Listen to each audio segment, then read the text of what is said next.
À tous et bienvenue sur ma chaîne, bienvenue également à mes nouveaux et nouvelles abonnés. J'espère que vous allez toutes et tous bien. Aujourd'hui, comme promis, voici un petit vidéo tuto en accéléré pour l'utilisation de la Jelly Plate. Alors, la Jelly Plate, je vous en avais déjà parlé dans une précédente vidéo.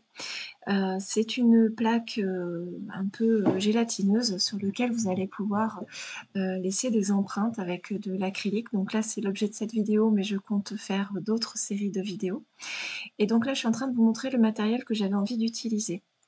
Donc, cette vidéo, je fais un petit aparté, je la consacre, enfin je mets à l'honneur les produits Carabel, une boutique qui a dû malheureusement fermer ses portes en début d'année.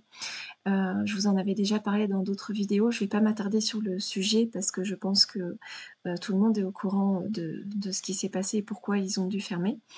Et donc voilà, j'avais envie vraiment de vous montrer ça. Donc si la vidéo de présentation, parce que je vous parle un peu plus précisément des produits utilisés, parce que là je vous montre un peu vite fait, je vous invite à aller regarder dans le i en haut à droite, donc la vidéo que j'avais fait il y a quelques temps. Vous pouvez également la retrouver dans la liste des vidéos disponibles sur ma chaîne, également dans une playlist. Donc ici, en fait, comme pour beaucoup de choses, je sais pas trop où je vais aller, donc je fais des tests. Je tiens à souligner que donc j'utilise plusieurs marques de peinture. Il y a certaines, je trouve, qui sont un peu plus appréciées que d'autres pour cette technique-là. Après, ça fait très longtemps que j'en avais pas fait, j'avais perdu un petit peu le coup de main, notamment au niveau de la quantité de peinture à laisser en fait sur la Jelly Plate. Et vous verrez que au fur et à mesure, quand j'ai avancé dans mes fonds, j'ai retrouvé un peu plus de, comment dire, de facilité, voilà, j'étais un peu plus à l'aise pour faire mes fonds, voilà. Ce que je vous disais, j'ai mis un petit peu trop de peinture sur le premier et du coup on voit pas bien l'empreinte de la fleur. Donc là je m'amuse en fait à faire plusieurs fonds, donc j'utilise comme je vous disais les pochoirs. Et voilà, mais après je vais vous laisser pour le reste en musique parce qu'il n'y a pas grand chose à commenter. Sachez que cet exercice prend du temps parce que il faut, comment dire, faut savoir un peu où on va, même s'il y a quand même un certain lâcher prise. Mais il faut qu'on ait déjà tout le matériel à disposition. Ce que je peux vous conseiller, c'est de préparer vos papiers à l'avance pour faire les fonds, de sorte que vous ne perdiez pas de temps. Et sur certaines techniques, ça demande un peu comment dire, d'attente dans le séchage. Avant de passer en musique, je voudrais vous parler de ça. J'ai voulu faire du transfert de magazine avec un joli bateau et en fait ça n'a pas du tout fonctionné. Donc je vous l'ai mis en vidéo parce que ça peut quand même être intéressant. Pour ceux qui maîtrisent le sujet, ça m'intéresserait aussi de savoir comment faire pour réussir. Sachez que là, le papier, je pense que c'était du papier recyclé.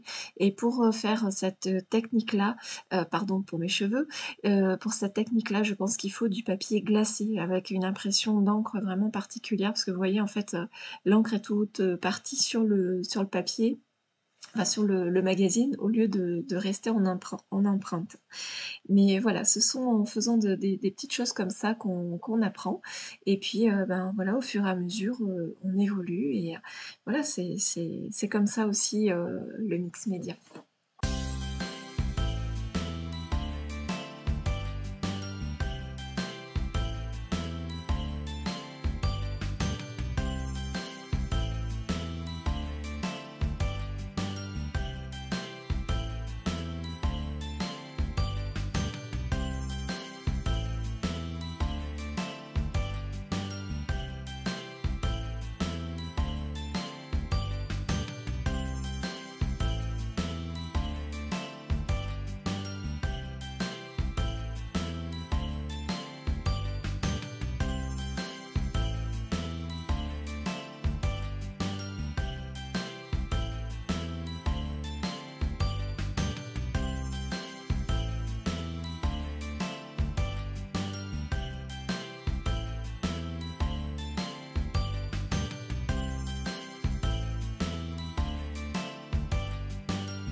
Et voilà, on arrive à la fin de cette vidéo. J'espère que la démonstration vous aura plu. N'hésitez pas à partager vos idées, vos astuces. Je suis loin d'être une experte en la matière, mais voilà, le principe, et c'est ce que j'arrête pas de répéter, et c'est voilà, j'aime partager ce que j'apprends, j'aime partager aussi avec vous mes erreurs parce que ça fait aussi partie de l'apprentissage. Donc voilà, j'espère que bah, voilà, dites-moi ce que vous en avez pensé, lesquels vous avez préférés. Et en attendant, je vous fais plein, plein, plein de gros bisous et je vous dis à très bientôt pour une prochaine vidéo. Salut!